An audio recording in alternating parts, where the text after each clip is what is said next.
حضرت صاحب نے فرمایا تھا. ابھی انشاءاللہ مائک ان کے حوالے کرتا ہوں تو آپ ایک خوبصورت سا نعرہ لگائیں. نعرہ تکبیر، اچھی بول میرے ویر. نعرہ تکبیر، نعرہ رسالت، نعرہ رسالت، نعرہ رسالت، نعرہ تحقیق، نعرہ حیدری. تاجدار ختم نبوت، تاجدار ختم نبوت. سارے ہاتھ اٹھا کر عقیدت اور محبت سے جذبے کے ساتھ اس کا اظہار کریں تاکہ پوری گلی میں، پورے محلے میں اسی گونج جائے. پتہ چلے کہ استاد صاحب کے گھر میں محفل میلاد مصطفیٰ منائی جا رہی ہے. تاجدار ختم نبوت، تاجدار ختم نبوت، تاجدار ختم نبوت. من سب نبی جن، من سب نبی جن، من سب نبی جن. لبیک لبیک لبیک یا رسول اللہ، لبیک لبیک لبیک یا رسول اللہ، لبیک لبیک لبیک یا رسول اللہ. سرکار کی آمد، منٹھار کی آمد، پیارے کی آمد، حضور کی آمد، نور کی آمد، غیور کی آمد، سردار کی آمد.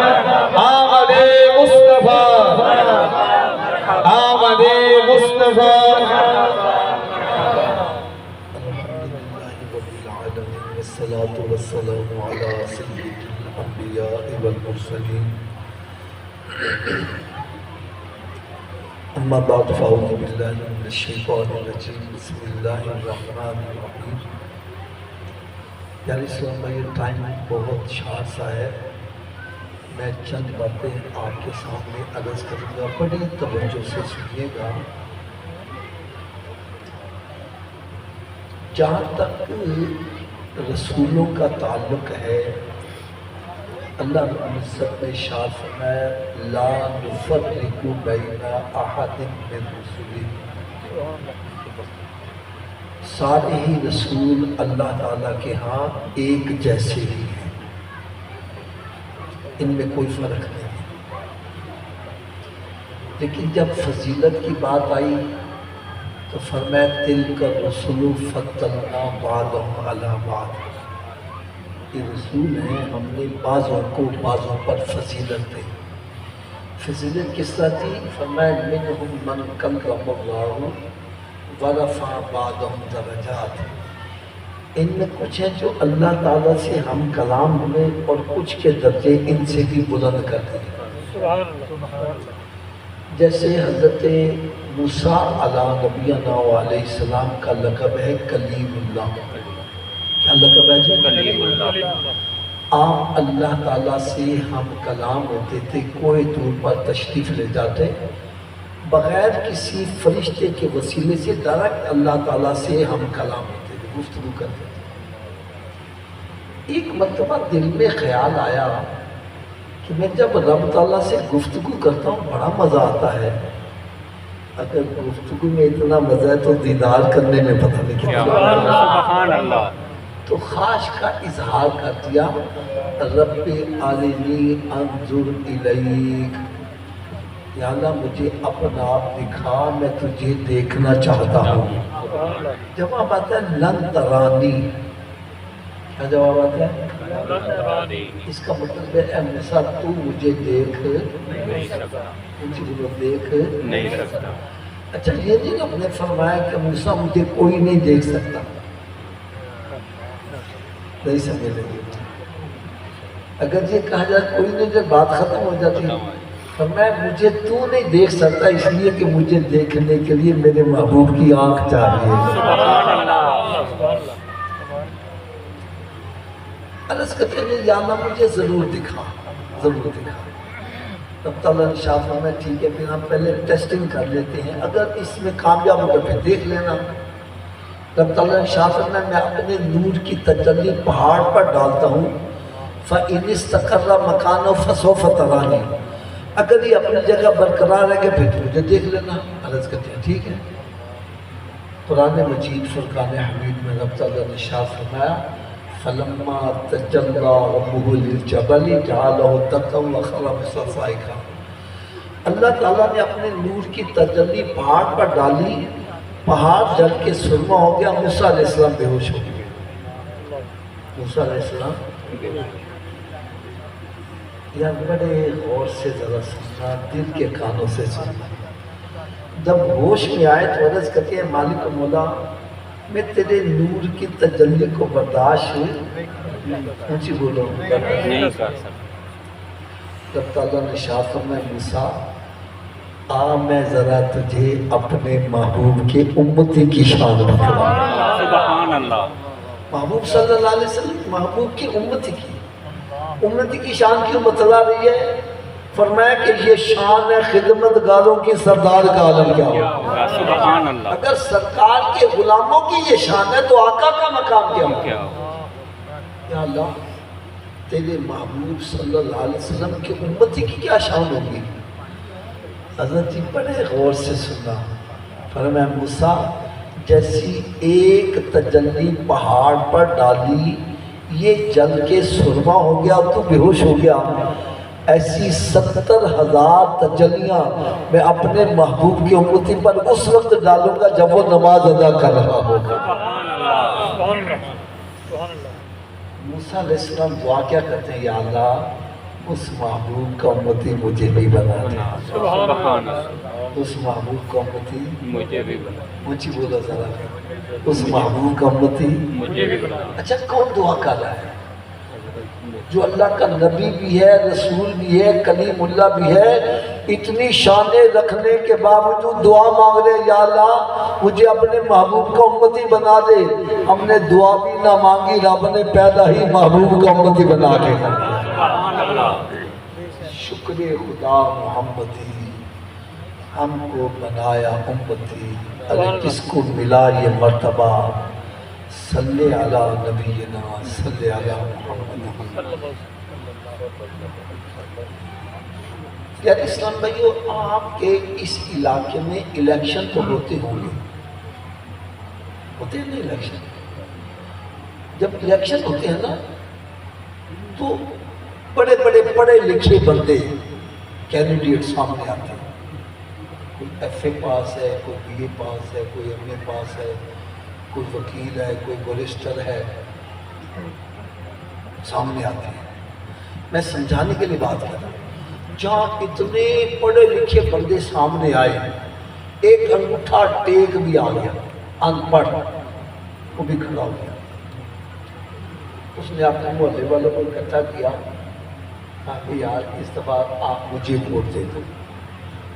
محلے والے نے سوچا یار پڑھے لکھے میں بڑے ووٹ دیتے، گل نہیں بنی، چلو اس دفعہ ان پڑھ میں دے کے دیکھ لو. محلے والوں نے ووٹ دے دیا، وہ ممبر بن گیا. کیا بن گیا؟ اب اس کو صبح بلاؤ بھاگا آتا ہے، شام بلاؤ بھاگا آتا ہے. یار تم ممبر بن گیا کیوں نسان ہے؟ وہ جواب دیتا ہے حافظ صاحب بات اصل میں یہ ہے میں اس سیٹ کے قابل ان پڑھ تھا، میں اس سیٹ کا اہل نہیں تھا. مجھے ان علاقے والوں نے اس مقام پر پہنچایا.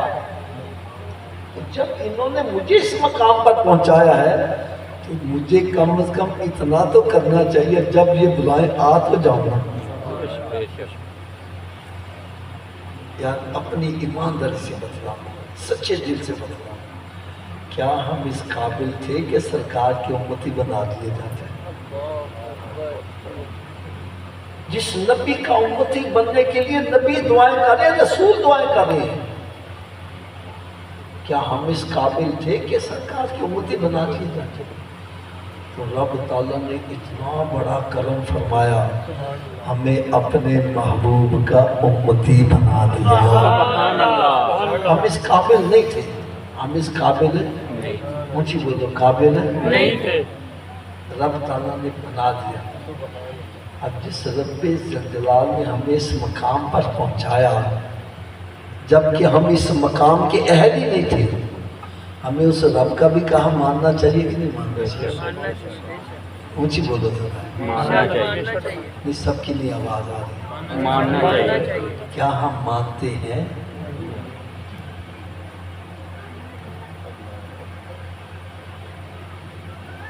رب تعالیٰ کی طرف سے پیغام آتا ہے حی علی الصلاۃ، اس کا کیا مطلب ہے؟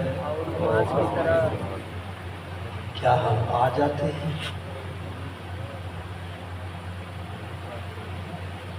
حضرت صاحب میں آپ سے ایک فیصلہ کروا لیتا ہوں، آپ اپنے گھر میں یا دفتر میں کوئی ملازم رکھتے ہو، کیا رکھتے ہو؟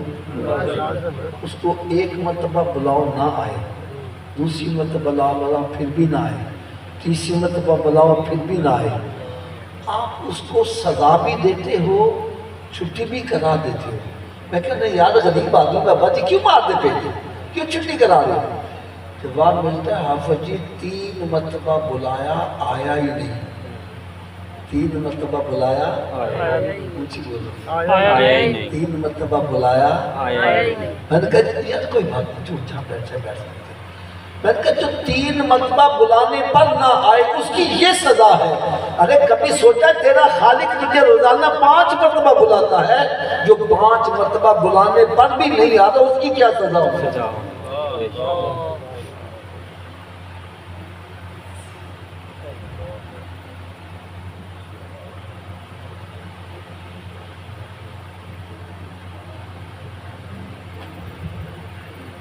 چلو حضرت صاحب میں آپ سے فیصلہ کروا لیتا ہوں، میں آپ کے سامنے یہاں کرسی پہ بیٹھا ہوں، صوفے پہ بیٹھا ہوں، میرے ایک طرف میرے والد صاحب بیٹھے ہوں، ایک طرف میرا دوست بیٹھا ہوں۔ والد صاحب کہیں بیٹا آج اس دروازے سے باہر جانا ہے، دوست کہتے ہیں نہیں آفت جی اس دروازے سے جانا ہے، مجھے کس کی ماننی چاہیے؟ نہیں سب کی نہیں آواز اچھا والد صاحب کی کیوں مانو؟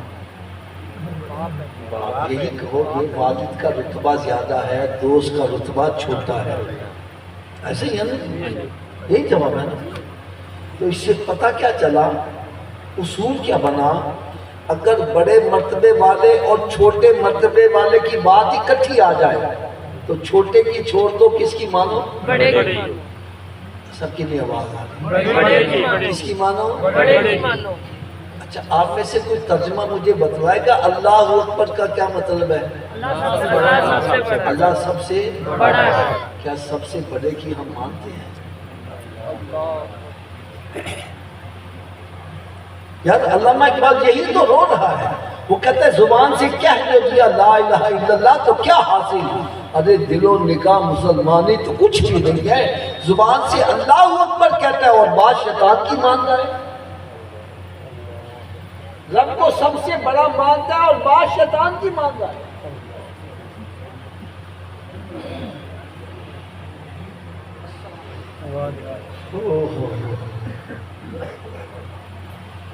رب تعالیٰ کی طرف سے پیغام آتا ہے الصلاۃ خیر من النوم، نماز نیند سے اونچی بولو، نماز نیند سے شیطان کہتا ہے اور بستر سے واڑ جا کے دیکھان چاہ آواز نہ پہنچے، کس کی مان رہا ہے؟ رب تعالیٰ فرمائے حلال کھاؤ حرام سے بچو، شیطان کہتا ہے پیسہ آنا چاہیے، پاویں چوری کر کے آوے، پاویں ڈکیتی کر کے آوے، پاویں ہیلا پھیری کر کے آوے، پاویں ملاوٹ کر کے آوے، پاویں سودی کاروبار ہوئے، پاویں جوا کھیل کے آوے، پاویں یتیمہ دا مال قبضہ کر، پاویں بہنہ دی جائیداد قبضہ کر کے آوے، پیسہ آنا چاہیے، کس کی مطلب؟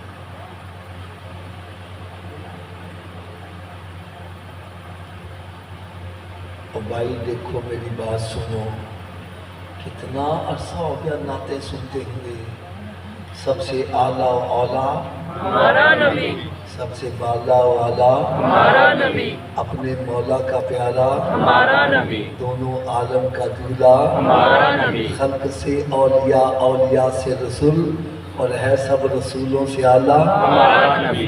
کیا اس اعلیٰ نبی کی بات ہم مانتے ہیں؟ یا میلاد اس نبی کا مان رہا ہے، میلاد اس نبی صلی اللہ علیہ وسلم کا منا رہا ہے جس کا کہا سورج بھی مان رہا ہے، چاند بھی مان رہا ہے، جس کا کہا درخت بھی مان رہے ہیں، جس کا کہا پتھر بھی مان رہے ہیں، ہم امتی ہو کر اس نبی کا کہا نہیں۔ یقین جانو میں نہ بیٹھا ہوا سوچ رہا تھا پتہ نہیں آپ اس بات سے اتفاق کریں کہ نہ کریں، صحابہ کرام علیہ رضوان اسلام قبول کرنے سے پہلے ان کی حالت کیا تھی؟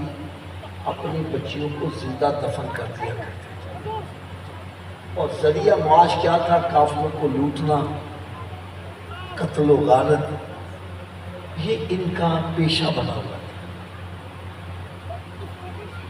یار یہ جو بچیوں کو دفن کرنے والے وہ بندے پوری دنیا پر حکمران کیسے بن گئے؟ یہ ہدایت کے ستارے کیسے بن گئے؟ میں سوچ سوچ کر جس مقام پر پہنچا ہوں، حضرت صاحب صحابہ کرام علیہ رضوان کو یہ جو مرتبہ ملا وہ میرے آقا صلی اللہ علیہ وسلم کی فرما برداری کی وجہ سے۔ سبحان اللہ، سبحان اللہ۔ آج ہمیں کوئی بات کہتے ہیں، ہم کہتے ہیں یار اچھا میں سوچاں گا، دیکھاں گا، میں پہلے دیکھنا کہا دیا نہ کی حالات ہے، فلانے نہ کی حال ہے، بیوی کی کہے گی تو بچے کی کہیں گے تو فلانا کی کہے گا۔ صحابہ کرام یہ نہیں سوچتے تھے۔ آپ کو یاد میں ایک واقعہ سناتا ہوں، یقین دونوں دل ہل جاتا ہے۔ دیکھو جیسے نا محفل ہو رہی ہے، آپ آزاد بیٹھے سن رہے ہیں، میں بیان کر رہا ہوں، اب ایک بندہ آ جاتا ہے، وہ کراس کر کے جب آگے آئے گا تو سارا مجمع ڈسٹرب ہو جائے گا، ایسے ہی ہے۔ تو میں چاہتا ہوں مجمع ڈسٹرب نہ ہو، میں اشارہ کرتا ہوں بھائی بیٹھ جاؤ، کیا کرو؟ یہاں بس سمجھ لو سرکار دو عالم نور مجسم صلی اللہ علیہ وسلم ایک مرتبہ صحابہ کرام علیہ رضوان کے درمیان جلوہ فروز ہیں اور ارشاد فرما رہی ہے۔ صحابہ کرام علیہ رضوان بڑی غور سے توجہ سے سن رہے ہیں۔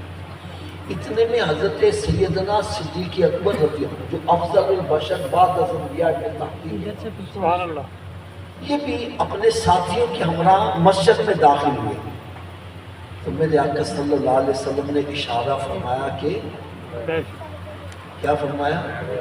اونچی بولو بیٹھ جاؤ۔ یار جو جہاں تھا وہیں بیٹھ گیا، جو جہاں تھا وہیں بیٹھ گیا۔ جب محفل برخاست ہوئی تو دیکھا افضل البشر بعد از انبیاء بالتحقیق ہماری جوتیوں میں بیٹھے ہوئے۔ بندے چلا اے صدیق تم نے کیا کیا یار ایک قدم بڑھا کر اندر بیٹھ جاتا، جوتیوں میں کیوں بیٹھا ہے؟ یار ذرا صدیق اکبر ان کا جواب سنو، فرمایا میں اس وقت تمہاری جوتیوں میں تھا جب سرکار صلی اللہ علیہ وسلم نے اشارہ فرمایا تھا، اگر میں اپنی مرضی سے ایک قدم اندر کر لیتا اور وہاں مجھے موت آ جاتی تو قیامت کے روز میں نے سرکار کے نافرمانوں میں اٹھایا جاتا۔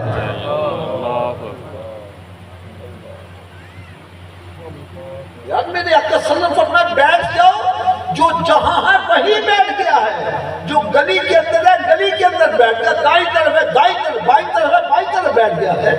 سرکار صلی اللہ علیہ وسلم فرمایا یار تو کیسے بیٹھ گیا تھا؟ یار آپ نے فرمایا میں نے تیرا نام تو نہیں لیا تھا۔ یار سن آپ نے کسی کا بھی نام نہیں لیا تھا، میں نے کہا میرا ہی نام ہوگا، میں ہی بیٹھ گیا۔ سبحان اللہ، یہ ہے یاد اطاعت کا جذبہ۔ میں آپ کو ایک اور بڑی آسان سی مثال دے دوں، ایک بندہ آج سگریٹ پیتا ہے، کیا پیتا ہے؟ میں ویسے نہ منع کرتا ہوں کہ یار سگریٹ نہ پیا کرو، سگریٹ نہ پیا۔ یار چلو مولوی کی بات نہیں مانتے، سگریٹ پر لکھی ہوئی بات تو مان لو یار۔ ہر ڈبی پر لکھا ہوتا ہے کہ اس سے کینسر ہو سکتا ہے، پھر تو پی رہا ہے، آنکھوں سے دیکھ کر زہر کھا رہا ہے۔ لیکن میں جو بات سمجھانا چاہتا ہوں وہ ذرا سمجھنے کی کوشش کرو۔ سگریٹ کا نشہ اتنا سخت نشہ نہیں ہے، شراب کا نشہ بڑا سخت ہے۔ جس کو یہ لگ جائے چھوڑنا بڑا مشکل ہے۔ اللہ تعالیٰ ہر مسلمان کو گناہوں سے بچا کے رکھے۔ آمین۔ اب ایک بندہ سگریٹ پینے والا ہے، میں کہتا ہوں یار تو سگریٹ پینے چھوڑ دے، کہتا ہے حافظ جی ایک کو دفعہ چھڑ دیتے بیمار ہو جاؤں گا، پہلے 4 ڈبیاں پینا وا، پھر 3 کراں گا، پھر 2 کراں گا، پھر 1 کراں گا، پھر ادھی کراں گا، پھر آہستہ آہستہ چلا گا۔ ایسے کہتے ہیں ہائے ہائے، یہ ہے سگریٹ۔ اور ایک کیا ادھر شراب، صحابہ کرام جو کہ نسل در نسل شراب پیتے آ رہے ہیں، گھروں کے اندر مٹکے بھرے ہوئے ہیں۔ سرکار نے فرمایا اے بلال آؤ ذرا آج امتحان تو لے عشق کا۔ یا وسلم کیا حکم ہے؟ فرمایا جاؤ مدینہ شریف میں اعلان کر دو آج سے شراب حرام کر دی گئی ہے۔ شراب حضرت بلال حبشی اعلان کر کے واپس آ گئے۔ سرکار سے پوچھا تم نے لوگوں کو کیسا پایا؟ عرض کرنے کہ یا رسول اللہ میں چوک میں جا کر اعلان کرتا تھا، لوگ گھروں سے باہر نکل کے اعلان سنتے تھے، میں اعلان کر کے آگے چلا جاتا، پھر وہاں اعلان کر کے آگے چلا جاتا، جب میں واپس پڑتا تو مدینے کی گلیوں میں شراب سے کیچڑ ہو چکا ہوا تھا، لوگوں نے مٹکے توڑ کے رکھ دیے، جو شراب پی چکے تھے انہوں نے انگلی ڈال کے تو کہہ کر کے رکھ دی کہ سرکار نے منع کر دیا، اب ہم نے شراب اپنے اندر نہیں جانی۔ سبحان اللہ۔ یہ ہے اطاعت کا جذبہ۔ ہمیں بھی سوچنا چاہیے۔ ایک مرتبہ میں ایک اور واقعہ سنا دوں۔ غزوہ خیبر سے سرکار سے واپس تشریف لا گئے، ایک جگہ پڑاؤ لگایا، اس وقت گدے کا گوشت حرام نہیں ہوا تھا، گدے ذبح کیے گئے اور گوشت پکایا گیا۔ آپ جانتے ہو جب بندہ سفر کرتا ہے تو بھوک بڑی شدت سے لگتی ہے، جب گوشت پک گیا اور بالکل تیار ہو گیا تو طلب کتنی بڑی ہوگی۔ جب بالکل کھانا تیار ہو گیا سرکار نے فرمایا آؤ بلال آج ان کے عشق کا امتحان دے۔ فرمایا جا کر اعلان کر دو کہ گدے کا گوشت حرام ہو گیا ہے، گدے کا گوشت حرام ہو گیا۔ یار کسی نے یہ نہیں کہا چلو ہوتے کھا لینے آئندہ بچا گے۔ صحابہ کرام نے وہ ہنڈیا تک توڑ کے رکھ دی، وہ برتن توڑ کے رکھ دیے اور وہ جو کھانا کا سارا ضائع کر دیا کہ سرکار نے فرما دیا ہم نے یہ لقمہ ہم نے چکھنا بھی نہیں دیا۔ یہ تھا اطاعت کا جذبہ۔ آج ہم سوچ میں پڑے ہوئے یا نماز پڑھی کدھر گاہک واپس نہ چلے گا، زکوٰۃ دی تھی تو پیسے کٹ جان گے، حج کرنے گئے تو پیسے کٹ جان گے۔ آج اب ہم سوچ میں پڑے گئے، بھائی یہ سوچ غلط ہے، سوچ غلط ہے۔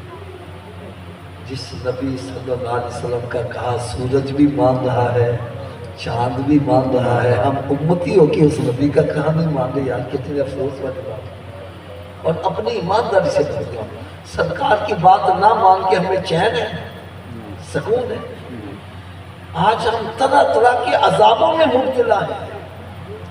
یہ جو ہے نا کہ ہم کہتے ہیں سرکار کی وجہ سے عذاب ٹلا ہوا ہے، وہ عذاب اجتماعی طور پر ہے، جیسے رب لا تذر علی الارض من الکافرین دیارا، حضرت نوح علیہ السلام نے دعا مانگی یا اللہ اب زمین پر کوئی کافر سلامت نہ رہے، سارے مر جائیں۔ ایسا عذاب سرکار کی امت پر نہیں آئے گا، باقی عذاب آ رہے ہیں۔ یہ مہنگائی کا عذاب نہیں ہے یار، اس سے بڑا عذاب کیا ہوگا؟ یقین جانو اللہ تعالیٰ معاف کرے۔ ایک میرے دوست کچہری میں لگے ہوئے، وہ کہنے لگا حافظ صاحب ایک ایک ضلع سے سینکڑوں بچیاں روزانہ بھاگ کے آتی ہیں اور لو میرج کرتے ہیں۔ ہمارا نوجوان نشے کے پیچھے لگا ہوا ہے۔ پہلے تو نوجوان بچے تھے، اب بچیاں بھی اسی لائن میں لگ گئے۔ ماں باپ کی نافرمانی ہو رہی ہے، اولاد کو قتل کیا جا رہا ہے، پھر وہی حالات پلٹ کر آ رہے ہیں۔ میں ایک اشارہ کروں، پتہ نہیں کون میری بات سمجھ لے۔ پہلے کافر جو تھے بچی کو پیدا ہونے کے بعد زندہ دفن کرتے تھے، آج ہم پیدا ہونے سے پہلے مار دیتے ہیں۔ سمجھ گئے ہوں گے آپ؟ الٹراساؤنڈ میں آ گیا جو بچی ہے جناب، وہ تو پیدا ہونے کے بعد مارتے تھے، ہم مرنے پیدا ہونے سے پہلے مار دیتے ہیں۔ اور قرآن کیا کہتا ہے؟ وَلَا تَقْتُلُوا أَوْلَادَكُمْ خَشْيَةَ إِمْلَاقٍ، اپنی اولادوں کو مالوں میں کمی کی وجہ سے قتل مت کرو، رب تمہیں بھی رزق دے گا، ان کو بھی رزق دے گا۔ سبحان اللہ۔ آج ہم کہتے ہیں بچے کھان دی کی،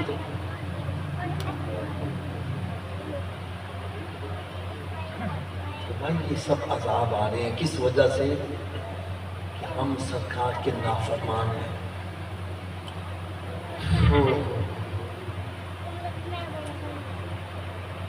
چلو ایک میں آخری بات آپ سے کر کے اجازت چاہتا ہوں۔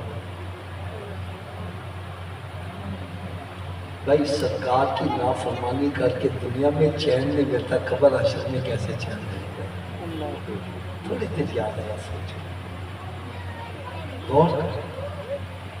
اور قرآن کیا کہتا ہے؟ وَمَن یُطِعِ اللَّهَ وَرَسُولَهُ فَقَدْ فَازَ فَوْزًا عَظِیمًا، جسے اللہ کی اطاعت کی، اس کے رسول کی، بھائی وہی کامیاب ہوا ہے۔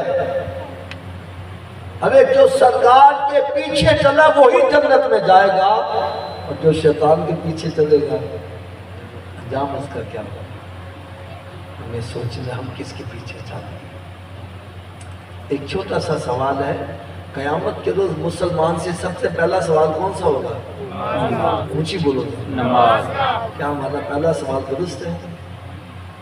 پہلے سوال میں پھنس کے اگلے سوالوں کا کیا بنا؟ تو ہمیں نمازی بننا چاہیے کہ نہیں بننا چاہیے؟ بننا چاہیے، آواز کم ہو گئی۔ بننا چاہیے۔ اگر بننا چاہتے ہو تو نسخہ میں بتلا دوں، سارے پکے نمازی بن جاؤ۔ نسخہ صرف اتنا ہے، نسخہ صرف اتنا ہے کہ اگر یہ وجود نماز نہ پڑھے، کیا میں نے کہا جی اگر یہ وجود تو اس وجود کو رب کا رزق نہ کھلا، بات بھی میں سچی کر رہا ہوں، جو وجود رب تعالیٰ کے آگے نہیں جھکتا کیا وہ اس قابل ہے کہ اس کو رب کا رزق کھلایا جائے؟ روٹی سامنے رکھی اپنے منہ میں نہیں جاتی، پکڑ کے لے جاؤ، مت لے جاؤ۔ یہ روٹی مانگے بولو نہیں پہلے نماز کے بعد میں روٹی، تو کیا خیال ہے نمازی بن جائے گا کہ نہیں بنے گا؟ تو اس نسخے پر عمل کون کون کرے گا؟ انشاءاللہ۔ سبھی ہاتھ اونچا کھڑا کر کے بلند آواز سے انشاءاللہ کا نعرہ لگاؤ۔ آج کے بعد ہماری کوئی نماز قضا نہیں ہوگی، رمضان شریف کا روزہ بھی نہیں چھوڑیں گے، سرکار صلی اللہ علیہ وسلم کی سنت پر عمل کریں گے، کیا ہم سارے نمازی بن جائیں۔ میرے آقا کتنا خوش ہے، یہ ہے محفل میلاد، یہ نہیں ہے دو چار نعتاں سنیا ہاتھ ہلائے لنگر کھادا تے مچھاں نتا دیں دے آؤ گئے۔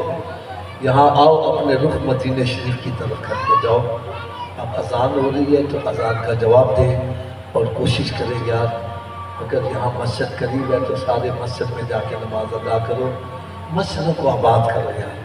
میرے آقا صلی اللہ علیہ وسلم نے ارشاد فرمایا جب تم جنت کے باغوں میں جایا کرو تو پھل بھی کھایا کرو۔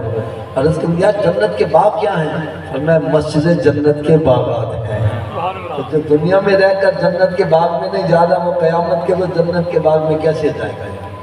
خدا را مسجدوں کو آباد کرو، مسجدوں کو آباد نہ بتلا تمہارے گھروں کو بھی آباد کرے گا۔ اللہ تعالیٰ مجھے اور آپ سب کو عمل کی توفیق عطا فرمائے۔ وما علیہ الا البلاغ۔